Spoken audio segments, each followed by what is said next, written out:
गेल्या 2 महिन्यापासून या राज्यातील मराठा आरक्षणानं जे उग्र रूप धारण केलं होतं आणि त्याच्यामध्ये आमदारसारखे लोकप्रतिनिधींची सुद्धा घरं बंगले आणि मोठमोठ्या ओबीसीच्या नेत्यांची सुद्धा कार्यालय त्याची हॉटेल्स हे जाळण्यात आली आणि त्यामुळं एक अतिशय दहशतीचं आणि भीतीचं वातावरण जे आहे ते या वाड्या वस्त्यावरच्या सगळ्या आमच्या ओबीसी बांधवांच्या मध्ये एक भीतीचं वातावरण त्यावेळी निर्माण झालं होतं.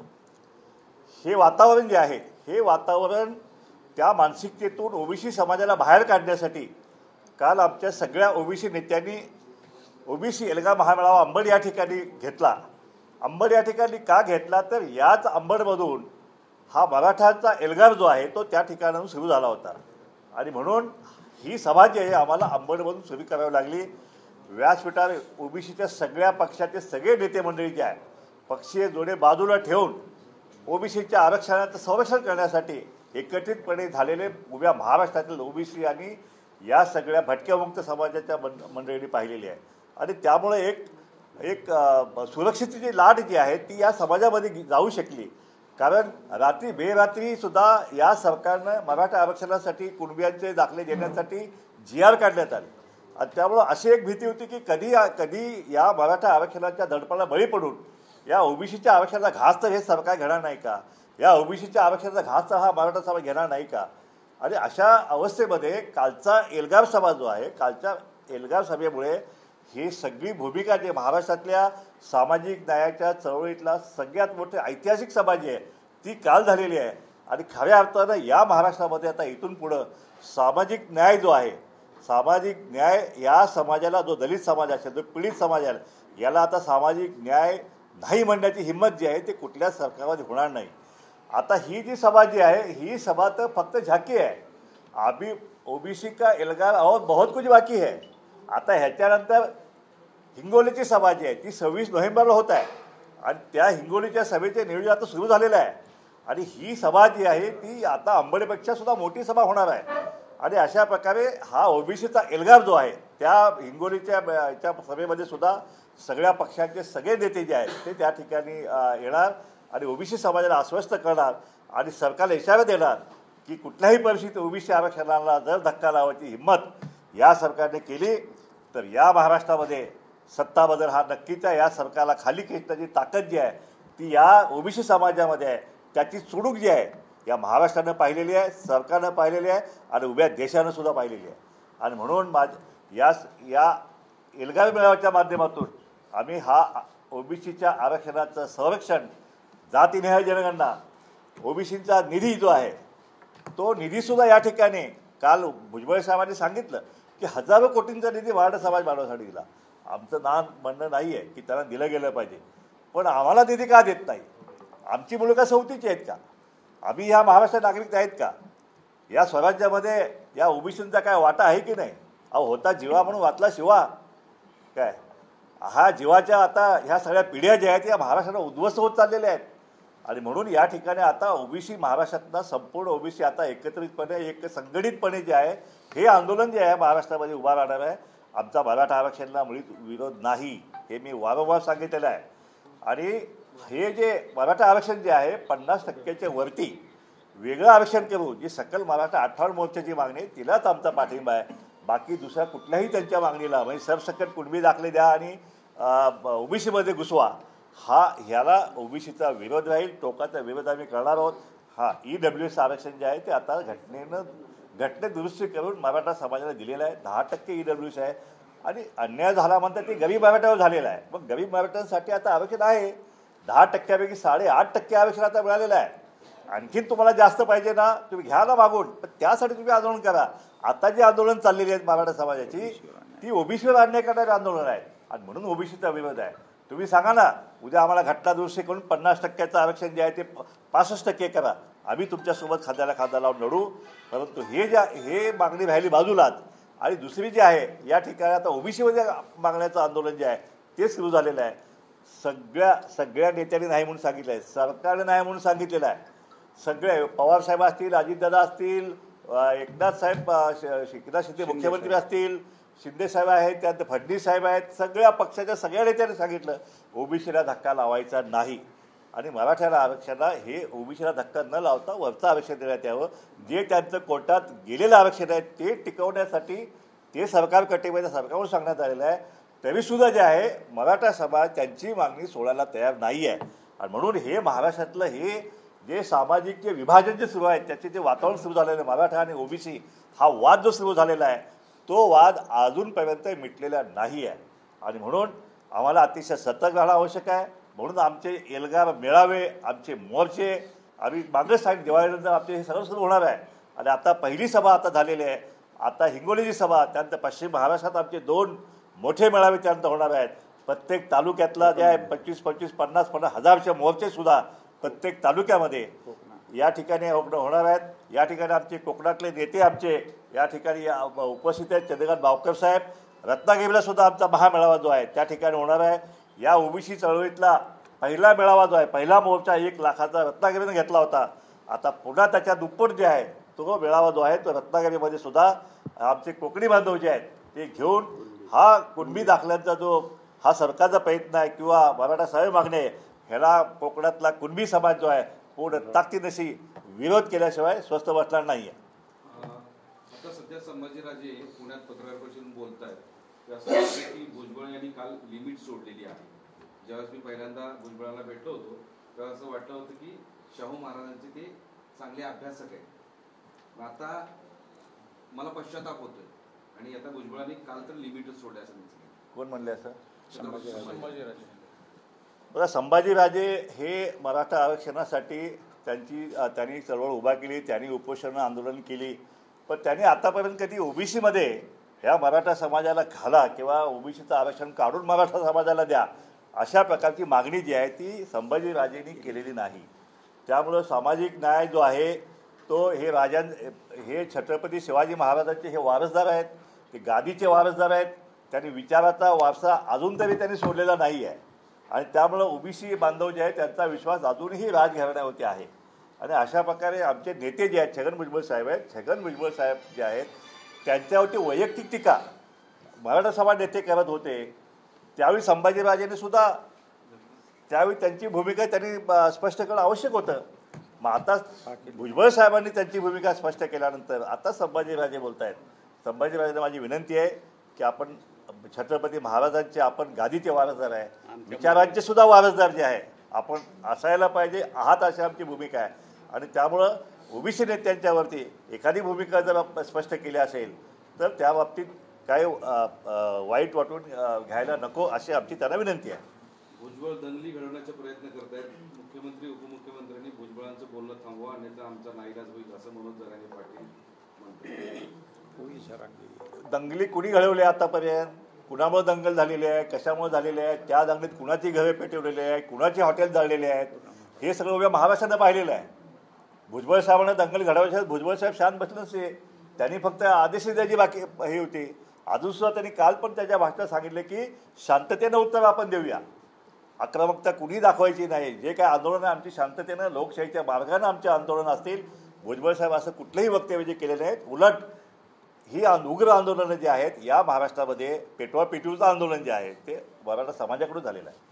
भाजपच्या नेत्या पंकजा मुंडे यांची नेमकी भूमिका काय अजून स्पष्ट झाली? काल ओबीसीच्या मेळाव्यामध्ये जायचं कोणी हे पक्षाने आधीच ठरवलं होतं असं त्यांचं स्पष्टीकरण आलेलं आहे. त्यामुळं अडचण होती काय पक्षाला असं बोललं जातं? बघा, असं आहे, हा भाजपचा अंतर्गत प्रश्न आहे. ह्याच्याविषयी मी काही जास्त बोलू शकणार नाही. आता त्यांचं ट्विट आलेलं आहे की भाजपकडून दुसरे नेते पाठवलेले आहेत म्हणून ते आलेले नाही आहेत काय. त्यामुळं हा भाजपचा अंतर्गत प्रश्न आहे. कुठल्या नेत्याला पाठवायचं, कुठल्याला नाही पाठवायचं. पण एकत्रित कालचा मेळावा होता तो पक्षीय जोडे बाहेर ठेवून फक्त ओबीसीसाठी सगळ्या नेत्यांनी एकत्र येण्याचा हा मेळावा होता. पण त्याच्यामध्ये असं नेते जर प्रमुख राज्यातले प्रमुख ओबीसी नेते इथे उपस्थित नाही राहू शकले तर तो ओबीसीचा सगळ्यात पक्षाच्या बघा, असं आहे की ह्या मराठा आंदोलनाच्या पार्श्वभूमीवर इतकी मोठी दहशत जी आहे ती महाराष्ट्रामध्ये झालेली आहे. आमच्या काही नेत्यांच्या काही अडचणीसुद्धा असू शकतात. त्यामुळे आम्ही काही ते जास्त बनवायला घेत नाही आहे. कुणा एका नेत्याची वैयक्तिक समजा एखादी अडचण असेल आणि त्यामुळे एखादा नेता येऊ शकणार नसेल तर त्यामुळे आमची चळवळ थांबणार नाही आहे. चळवळ चालणारच आहे. धनंजय मुंडे पण आले. धनंजय मुंडेंना माझ्या मते आमंत्रण ह्या मेळाव्याचं नव्हतं असं अशी माझी माहिती. आम्ही त्यांना बोलवलं नव्हतं. हा जो मेळावा होता हा मेळावा ओबीसी नेत्यांचा होता का सगळ्या पक्षांच्या नेत्यांचा होता असा प्रश्न निर्माण होतोय. कारण पंकजा मुंडे म्हणाल्या की भाजपनं अधिकृतपणे 3 नेत्यांना त्यांच्या मोर्चासाठी कालच्या मेळाव्यासाठी पाठवलं होतं. नाही, हा कालचा जो मेळावा होता तो ओबीसींचा, महाराष्ट्रातल्या ओबीसींचा एल्गार मेळावा होता. त्यामुळे सगळ्या पक्षाच्या सगळ्या नेत्यांना पाचारण केलं गेलं होतं. आता भाजपने पंकजाताईंना का नाही पाठवलं हा भाजपचा अंतर्गत प्रश्न आहे. बाकीच्या नेत्यांना पाठवलं. त्या ठिकाणी माझ्या मते 2 आमदार त्यांचे त्या ठिकाणी उपस्थित होते, एक माजी खासदार त्या ठिकाणी उपस्थित होते, गोपीचंद उपस्थित होते. ह्या पंकजाताईंना सोडून ह्या नेत्यांना का पाठवलं हा प्रश्न आपण भाजपच्या नेत्यांना विचारलं बरं होईल. पक्षाची अडचण होते का ओबीसी नेत्यांना? आम्ही सगळ्या पक्षाचे नेते शेजवेर होते, भाजपचे होते, त्याचप्रमाणे राष्ट्रवादीचे होते, सगळ्या पक्षाचे त्या ठिकाणी होते. त्यामुळे आम्हाला कुठल्या पक्षाची अडचण नाही आहे. उलट आम्ही आता हिंगोलीच्या मेळाव्यामध्ये आम्ही नाना पटोलेला आम्ही बोलवलेलं आहे. आम्ही त्या ठिकाणी भाजपचे बावनकुळे जे आहेत प्रदेशाध्यक्ष ओबीसीचे नेते आहेत, ते पण ओबीसी समाजाचे आहेत, त्यांना आम्ही त्या ठिकाणी बोललो आहे. त्यामुळे आम्ही कुठला पक्षाचा नेता आहे म्हणून त्याला आम्ही हे केलं असं नाही आहे. तर पक्षांचे जोडे बाहेर ठेवून तुम्ही ओबीसीच्या हितासाठी, कल्याणासाठी या ठिकाणी सगळ्यांनी यावं असं आमचं आव्हान आहे सगळं. कालच्या मेळाव्यात एक वक्तव्य होतं की आमच्या हातात कोयते आहेत आणि त्यांचं घर 1 किलोमीटरवर आहे, याद राखा, असं विधान केलं. तर ह्याच्यामुळे जातीय तेढ निर्माण होत नाही का? नाही, कसं आहे की कोयता हा वंजारी समाजाचं हे जगण्याचं साधन आहे. त्याचं धनगर समाजाचं काठी आहे. त्या धनगर समाजसुद्धा ऊस तोडलेला जो जातो तो पण कोयता घेऊनच जातो ना. पण समजा आता हे जे हे महाराष्ट्रामध्ये सुरू आहे, मी घरं पेटवणं आणि हे करणं. एका गावामध्ये तर काल भुजबळ उदाहरण दिलं की एका नाभिक समाजाच्या घरावरती हल्ला झाला का तर त्याने मतदान दिलं नाही म्हणून. मग ह्यावेळी त्यांचं संरक्षण करण्याची जबाबदारी कोणाची आहे? ही सरकारची आहे. आणि जर सरकार जर करू शकत नसेल मग आमच्याकडे दुसरा पर्याय नाही ना. आमचं संरक्षण आम्हाला करावंच लागेल. मग हातात जे शस्त्र असेल त्या शस्त्राचा वापर शेवटी आम्हाला भीती दाखवण्यासाठी पण करायलाच पाहिजे ना. तुमची सभा नेमकी किती एकरवर होती त्याच्यावरून सोशल मीडियात चर्चा सुरू आहे. तर तुम्ही काय सांगाल, काय खुलासा कराल, नेमकी किती एकरवर होती सभा? सोशल मीडियात काय चर्चा आहे? नाही, कोणी म्हणतो 20 एकर, कोणी म्हणतो 22 एकर, कोणी म्हणतो 40 एकर. हे पहा, ते मैदान जे आहे सगळं संपूर्ण मैदान 100 एकराचं मैदान होतं.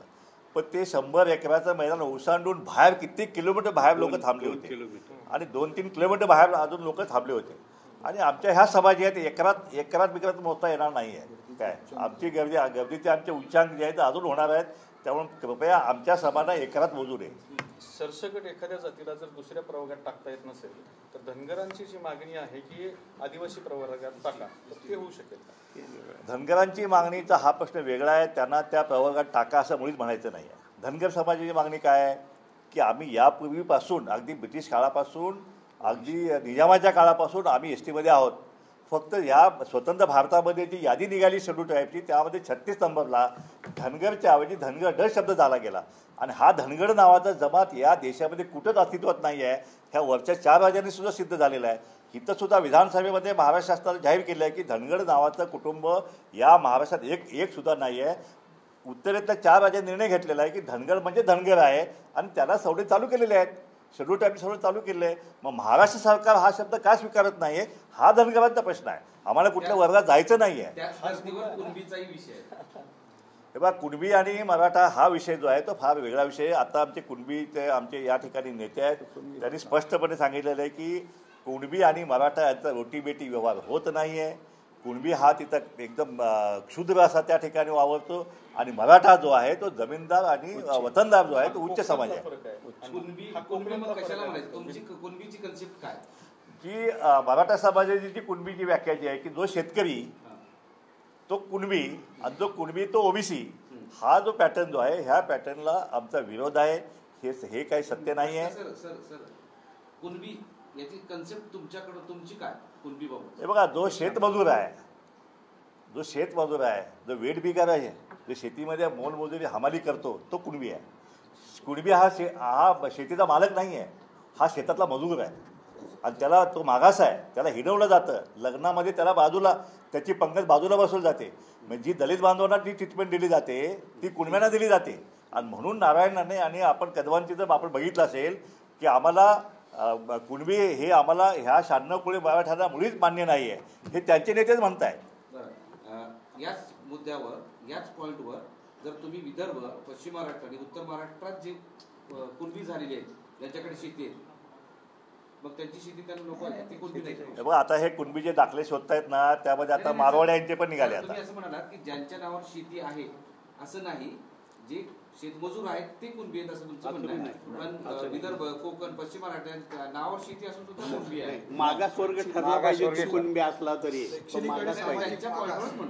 सामाजिकदृष्ट्या मागासलेपण जे आहे, सामाजिकदृष्ट्या मागासलेपण जोपर्यंत मराठा समाज सिद्ध करत नाही, त्यामुळे नुसतं सर्टिफिकेट घेऊन जे आहे, सर्टिफिकेट घेऊन पण मागास होत नाही आहे. सगळ्या आयोगाने त्यांना मागासले नाही म्हणून सांगितलेलं आहे, सुप्रीम कोर्टाने मागासले पण नाही म्हणून सांगितलं आहे.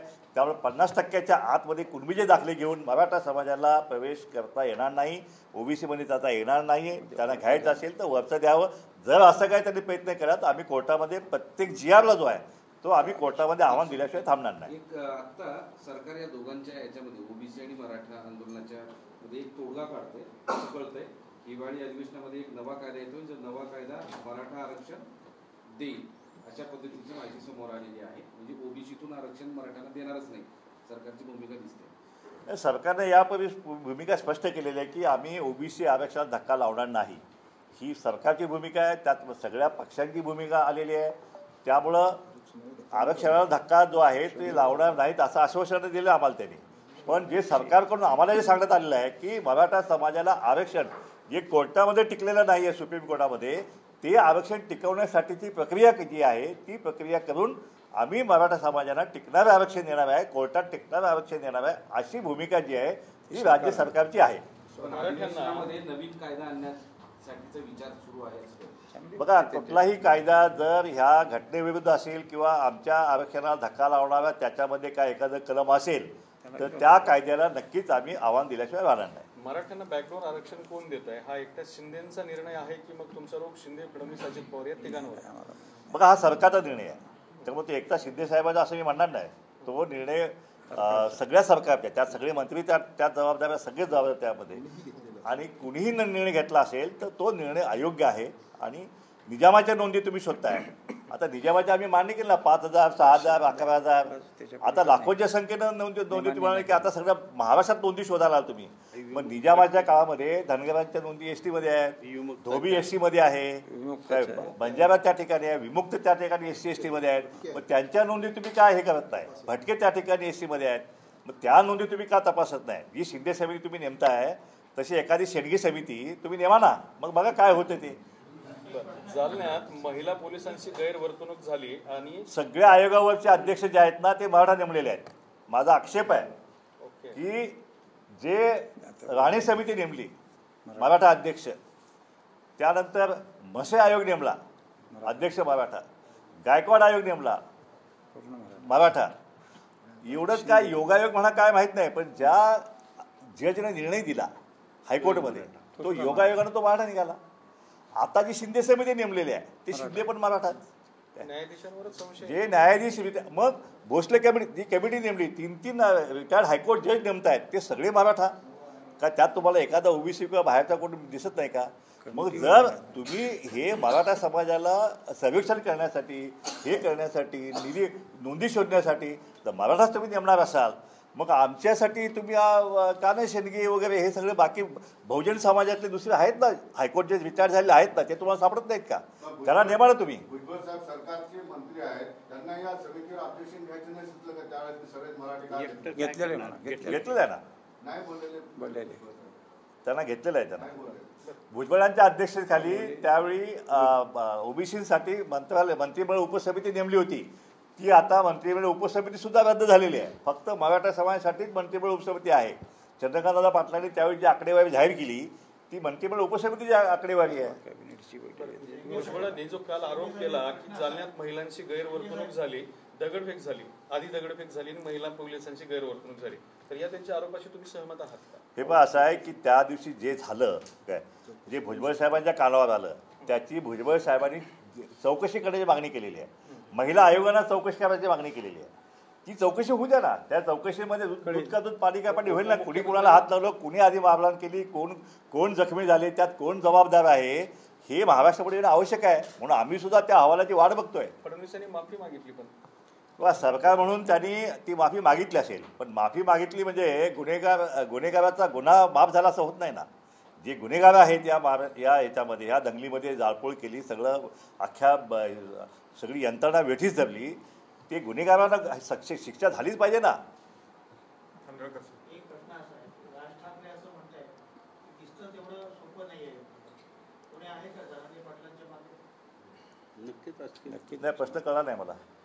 राज ठाकरेंचं असं म्हणणं आहे की हे जे सगळं प्रकरण आहे मराठा आरक्षणाच्या आंदोलनाचं सोपं नाही, त्याच्या मागे काहीतरी शक्ती आहे. जरांगे पाटलांच्या मागे होय, राज ठाकरेंच्या मताशी मी पूर्णपणे सहमत आहे की इतकं मोठं आंदोलन जे आहे की एखादी शक्ती जी आहे ती पाठीमागे असल्याचं इतकं मोठं आंदोलन जे आहे ते उभारणं तसंच कठीण आहे.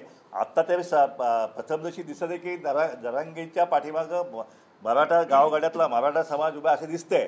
पण काही कालांतरानं जे आहे ना हे सगळं सत्य जे आहे ते बाहेर येणारच आहे. आता आम्ही त्यावरती भाष्य करणार नाही, परंतु नक्कीच हे जे आहे या सगळ्या आंदोलनामागे कुणी बोलवता धनी आहे का हेही आपल्याला कळलंच आहे. जे हल्ले झालेत आता ह्या हल्ल्यामागं अगदी नियोजनबद्ध हल्ले, पेट्रोल बॉम्ब घेऊन हल्ले, नंबर टाकून हल्ले, ह्याचं घर पेटवा, त्याचं हॉटेल पेटवा, आता त्याचा नंबर, आता ह्याचा नंबर, हे सगळं जे झालेलं आहे त्याचासुद्धा मास्टर माइंड जो आहे तो अजूनपर्यंत सापडलेला नाही. माझी विनंती आहे सरकारला, मागणी आहे सरकारकडं की या दंगलीमागचा मास्टर माइंड जो आहे तो ताबडतोब शोधून काढून महाराष्ट्रापुढं तो चेहरा जो आहे तो आलाच पाहिजे. पंतप्रधानांनी गर्दी पाहिली मात्र तरी धनगर आरक्षण दिलं नाही असा तुमचा आरोप आहे.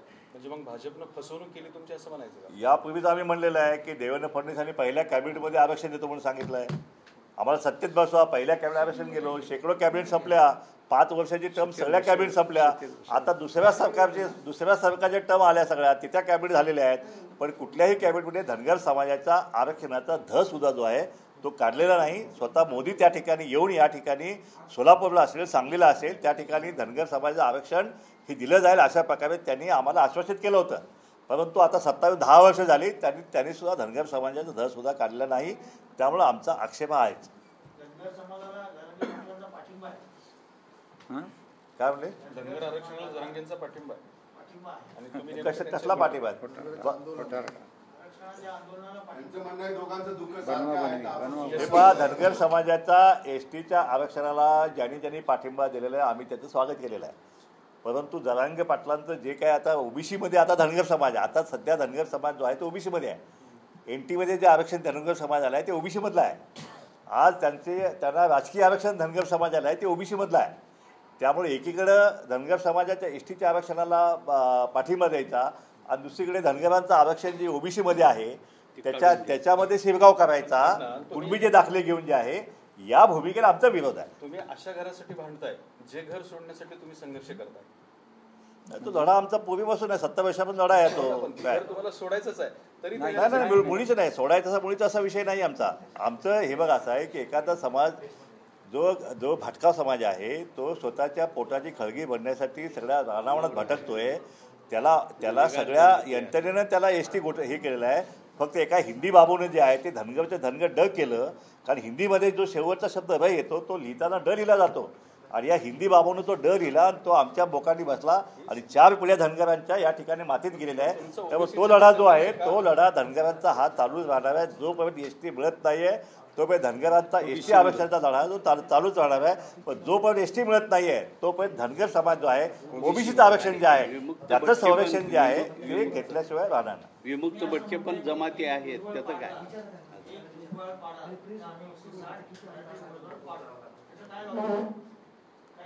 नाही, पुन्हा जा, मोठ्यानं बोला. एक भुजबळ जर पाडला तर आम्ही 160 मराठी उमेदवार पाडू असं आपलं स्टेटमेंट आहे. त्याचं लॉजिक काय? बघा असं आहे की प्रत्येक मतदारसंघामध्ये ओबीसीची संख्या जी आहे ती 60% आहे. आता बिहारमध्ये जनगणना झाली 63% ओबीसी निघाला. महाराष्ट्राची जनगणना करा आम्ही मागं लागलेलो आहे. एकदा तर कळू द्या किती आहे, पण आज तरी त्या काळामध्ये ब्रिटिशांच्या काळामध्ये 52% नोंदणी केली आहे. म्हणजे त्या ठिकाणी जनगणना होऊन 52% आहे. आज आम्ही 60% म्हणतोय. हे 60% जर समाज जो एकत्रित झाला तर आता एकटे जरांगे पाटील म्हणाले की आम्ही भुजबळांना पाडू. जर भुजबळांना जर मराठा पाडणार असतील मग 60% समाज असणार ओबीसी समाज काय गप बसणार का? ते त्यांचे 160 पाडणारच ना. काय आणि म्हणून आम्ही ही भूमिका घेतलेली आहे की तुम्ही कुणीही आमच्या एका नेत्याला पाडण्याची भाषा जी आहे ती कोणी करू नये महाराष्ट्रामध्ये, हा त्याच्या मागचा आमचा उद्देश आहे. सामाजिक बिघडला अण्णा. बघा, सामाजिक सलोखा जो गेली 70-75 वर्षे या ठिकाणी महाराष्ट्रामध्ये आपण हे केलेलं आहे, पाहिलेलं आहे. किती गुण्या गोविंदानं सगळ्या जमाती एकत्रित नांदत होत्या. पण ह्या सगळ्या नवीन भूमिकेमुळं 58 मोर्चे झाले पण सामाजिक सलोखा बिघडला नाही. मराठा समाजाच्या 58 मोर्चांना पाठिंबा दिला सगळ्यांनी. भटक्या मुक्तांनी दिला, धनगर समाजाने दिला, ओबीसीने दिला. परंतु ज्यावेळी सुप्रीम कोर्टाची केस हारल्यानंतर मग मात्र आपलं मराठा नेत्यांनी भूमिका बदलली आणि त्यांनी सांगितलं की आता आम्हाला ओबीसीमध्ये पाहिजे. आणि त्याच्यामुळे हे सामाजिक सलोखा जो आहे तो बिघडण्याचं काम या महाराष्ट्रातलं ह्या अशा मागणीमुळे झालेलं आहे. या प्रश्नावरती नजीकच्या काळामध्ये ओबीसीचा एखादा राजकीय पक्ष स्थापन होऊ शकेल? हे बघा कसं आहे की ही मागणी जी आहे ही प्रत्येक कार्यकर्त्याच्या प्रत्येक वाड्या वस्तवण्यात होत आहे की गेली 70-75 वर्षे ओबीसीला टार्गेट करून जे आहे टार्गेट करून पाडण्यात आलेलं आहे. आता धनगर समाजाचे घ्या, आता 15-15, 16-16 आमदार होते. कुणब्यांचे 8-10 खासदार आमदार होते. आता किती आहे? कुणब्यांचे 0, धनगराचा एकच फक्त शिल्लक राहिलेला आहे. भटक्या मुक्ताचा 1 नाही, वडव्याचा 1 नाही आहे, कायकाड्याचा कोणीच नाही आहे. काय मग हे आता किती वर्ष सहन करणार आहे? त्यामुळे अशी जर मागणी आली की ओबीसीचा स्वतंत्र पक्ष झाला पाहिजे आणि ओबीसीचे स्वतंत्र जे आहे स्वतंत्र आमदार निर्माण झाले पाहिजेत, तर त्यात चुकीचं काय आहे? होऊ शकेल, भविष्यात हे होऊ शकेल, हे होऊ शकेल महाराष्ट्रामध्ये. जरांगे पाटील म्हणतात महाराष्ट्रात ओबीसी आणि मराठी गुन्हा गोविंदाने फक्त 2-4 जण आहेत, ते बाकी कोणी नाही आमचे लोक. आता कालचा एल्गार काय दोघा नव्हता ना. कालचा सभेचा एल्गार जो आहे तो लाखोंचा जनसमुदाय आलाच ना. काय त्यामुळे त्याला उत्तर कालच्या सभेने दिलेलं आहे. ते फुलं विकण्यासाठी गेला हे त्यांची फुलं विकत घेतली होती म्हणून ते माळी समाज फुलं घेतात.